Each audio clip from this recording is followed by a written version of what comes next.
بادل گرج رہے تھے، بجلیاں رہ رہ کر چمک رہی تھیں۔ وہ موسلادھار بارش میں بھیگتی ہوئی ایک کوٹھی میں داخل ہوئی، پھر وہاں سے ایک بیڈ روم میں آئی۔ دروازہ کھلا ہوا تھا۔ بیڈ روم میں ایک شخص بھرا ہوا گلاس اٹھائے کھڑکی کے پاس کھڑا ہوا تھا اور بارش کا دھندلایا ہوا منظر دیکھ رہا تھا۔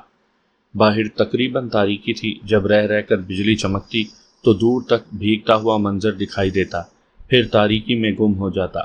وہ آہٹ سن کر پلٹ گیا۔ آنے والی کو دیکھ کر مسکراتے ہوئے بولا، تم نے دیر لگا دی۔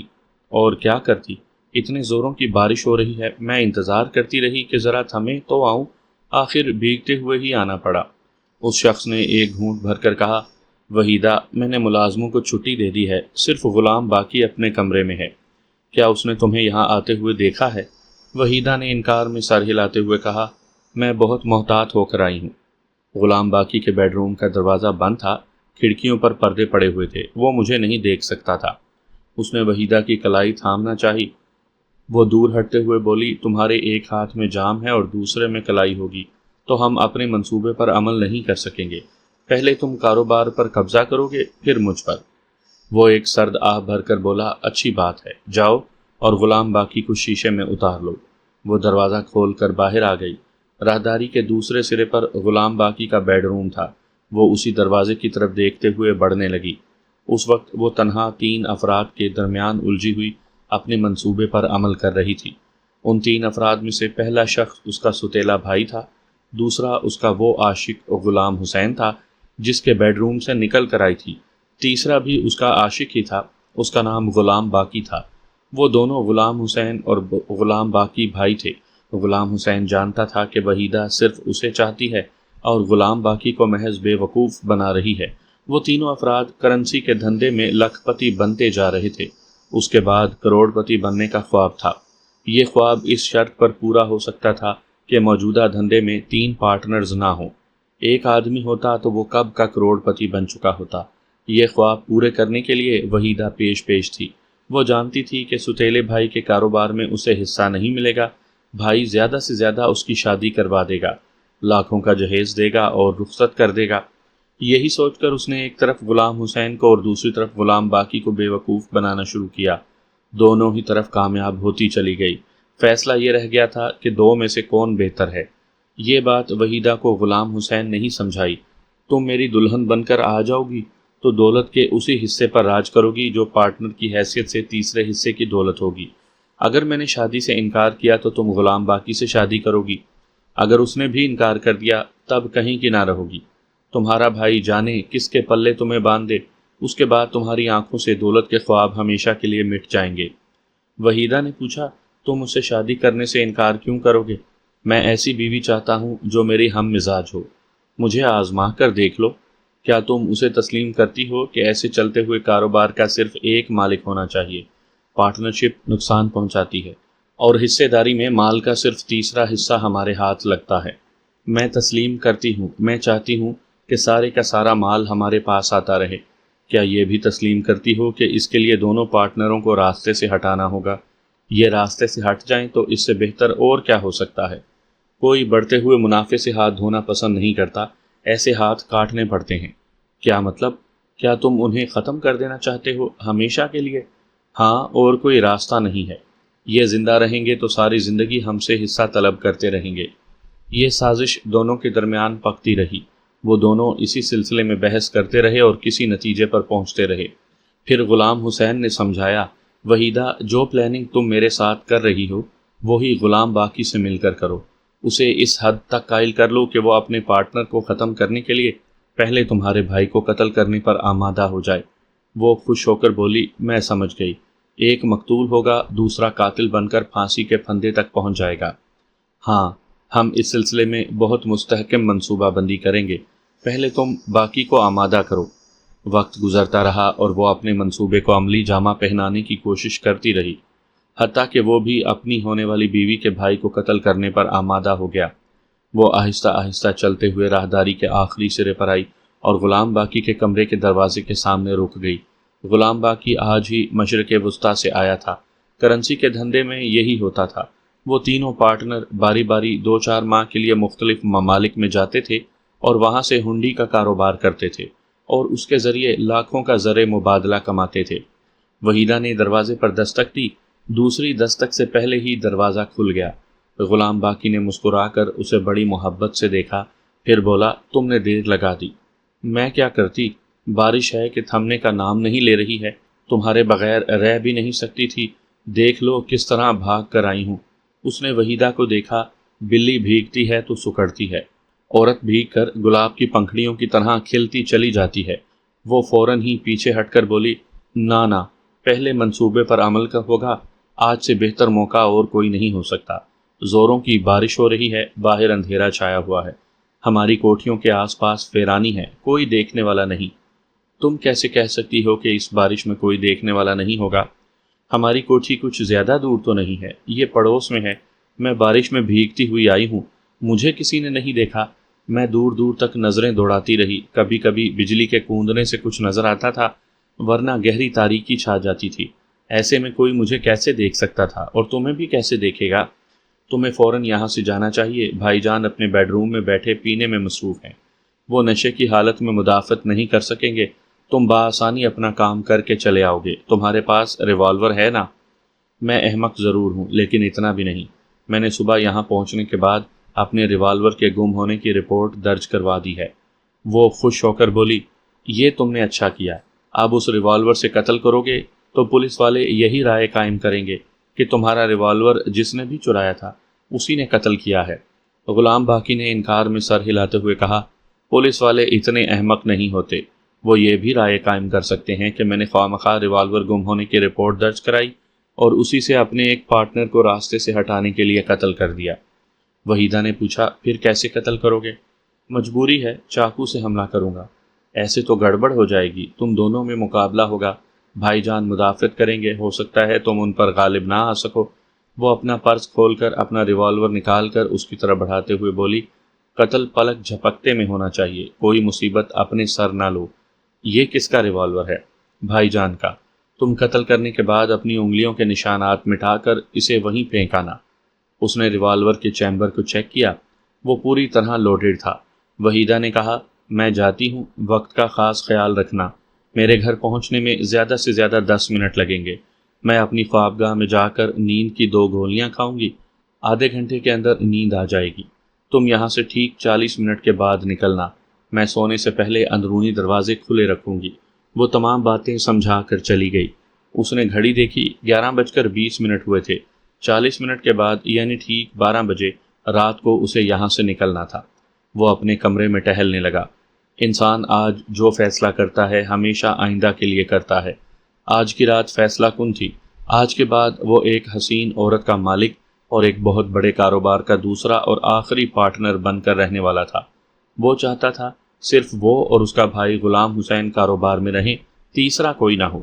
آج اس کی یہ خواہش پوری ہونے والی تھی، لیکن اس کے دل میں کچھ ایسے سوالات کھٹکتے رہتے تھے۔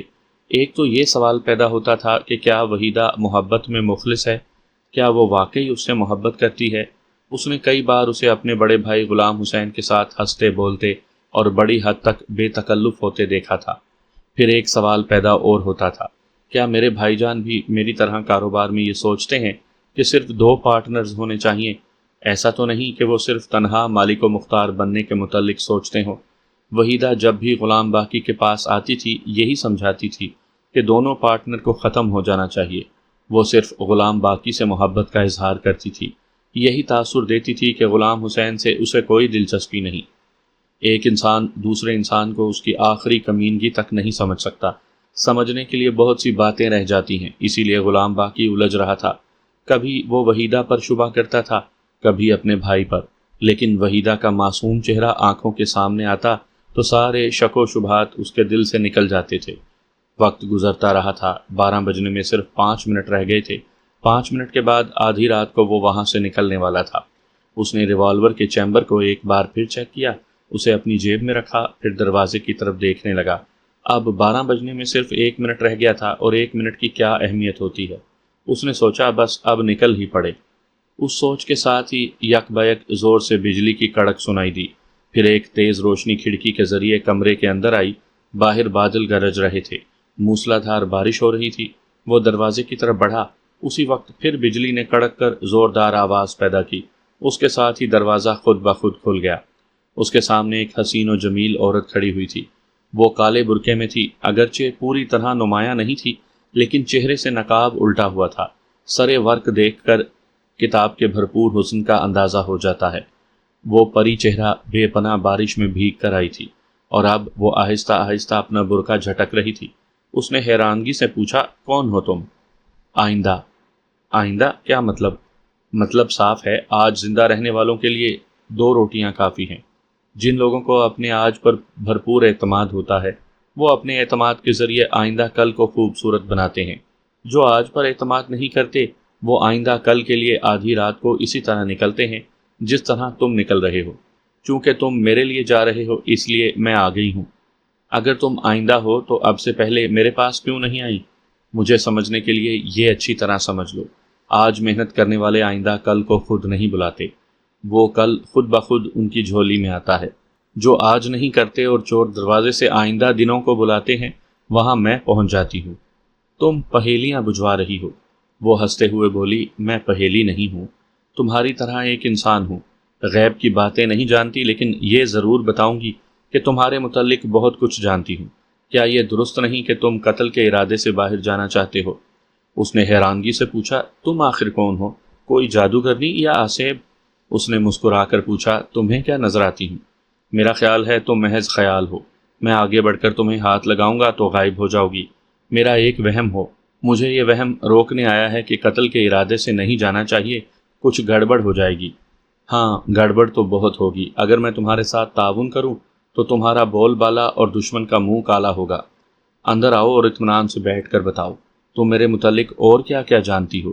وہ اندر آ گئی۔ اس نے صوفے کی پشت پر بھیگے ہوئے برقعے کو پھیلا دیا، پھر ایک طرف بیٹھتے ہوئے بولی، میں آج بارش میں بھٹک رہی تھی، سوچا اس کوٹھی میں تھوڑی دیر پناہ لوں گی، پھر چلی جاؤں گی۔ جب میں کوٹھی کے اس حصے میں پہنچی جہاں تمہارے بڑے بھائی کا کمرہ ہے، تو کچھ آوازیں سنائی دیں۔ تمہارا بھائی وحیدہ سے باتیں کر رہا تھا۔ باتیں بڑی دلچسپ تھیں، اس لیے میں چپ چاپ سننے لگی۔ اس نے بے یقینی سے پوچھا، کیا وحیدہ بھائی جان کے کمرے میں گئی تھی؟ تمہارے پاس آنے سے پہلے بھی گئی تھی اور تمہارے پاس سے ہو کر بھی گئی ہے۔ تم جس منصوبے پر عمل کرنے جا رہے ہو، وہ منصوبہ صرف وحیدہ کا نہیں، تمہارے بھائی جان کا بھی ہے۔ وہ دونوں چاہتے ہیں کہ وحیدہ کا بھائی تمہارے ہاتھوں قتل ہو اور تم قتل کے الزام میں پھانسی کے پھندے تک پہنچ جاؤ۔ ایسا نہیں ہو سکتا، میں احمق نہیں ہوں، دنیا کے تمام احمق یہی کہتے ہیں۔ وہ غصے سے بولا، ویسے تم بہت بولتی ہو، میں تمہارا منہ توڑ دوں گا۔ منہ توڑنے سے پہلے یہ سن لو، وحیدہ تمہارے کمرے سے نکل کر تمہارے بھائی جان کے کمرے میں گئی تھی۔ اس نے بتا دیا ہے کہ تم نے ریوالور کے گم ہونے کی رپورٹ درج کروائی ہے۔ اس طرح وحیدہ کا بھائی جب قتل کیا جائے گا تو وہ تمہارے ریوالور کی گولی سے قتل نہیں ہوگا، اس کے باوجود تم پر الزام آئے گا۔ جانتے ہو کیسے؟ وہ سوالیہ نظروں سے آئندہ بانو کو دیکھ رہا تھا۔ وہ بولی، وحیدہ اور تمہارے بھائی جان کا متفقہ فیصلہ ہے کہ تم بہت ہی دانش مند قسم کے احمق اور اناڑی قاتل ہو۔ تم نے آج تک کوئی قتل نہیں کیا، پہلی بار کرنے جا رہے ہو، لہٰذا عادی مجرم کی طرح ہر پہلو پر غور نہیں کر سکتے۔ تم نے یہ بھی نہیں سوچا کہ باہر موسلا دھار بارش ہو رہی ہے، تم یہاں سے جاؤ گے تو تمہارے جوتوں کے نشان مقتول کے کمرے تک بنتے جائیں گے۔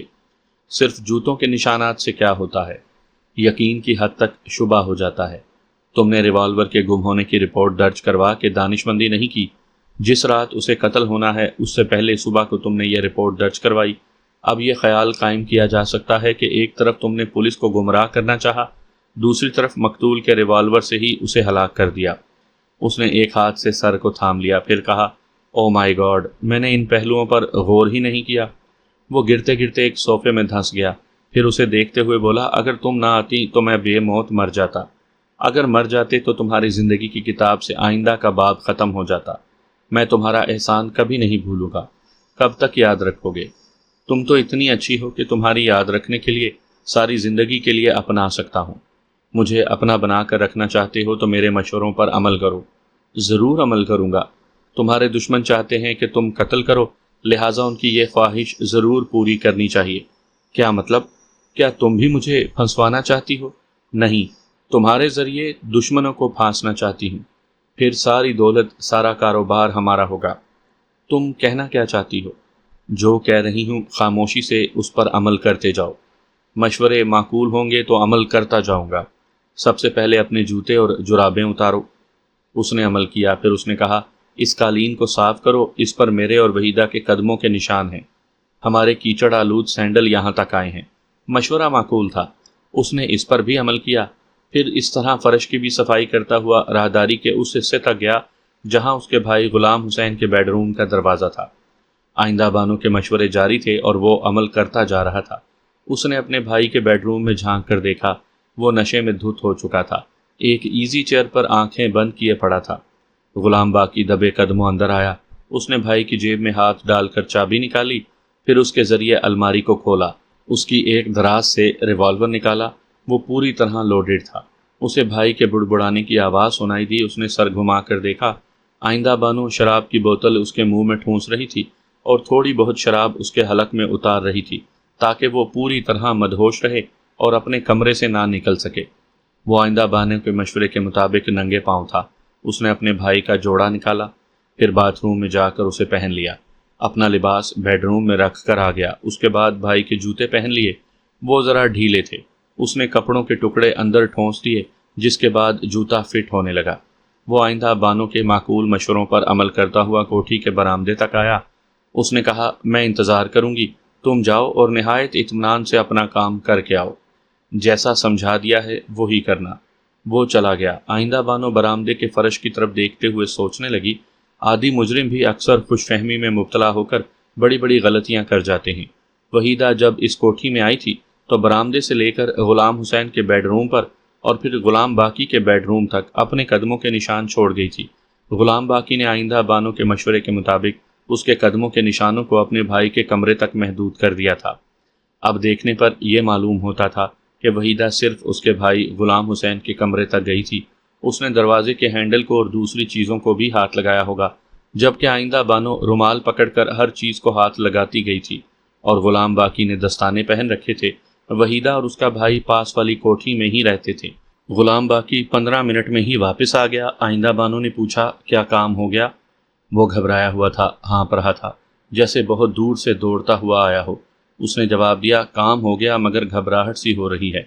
زندگی میں پہلی بار ایک قتل کیا ہے، ایسا تو ہوگا ہی۔ تھوڑی سی برینڈی پی لو، ابھی ہوش ٹھکانے آ جائیں گے۔ وہ پہلے اپنے بھائی کے جوتوں سمیت اس کے بیڈ روم میں گیا۔ وہاں اس نے جوتے اتارے، پھر اپنا لباس لے کر بھائی کے باتھ روم میں گیا۔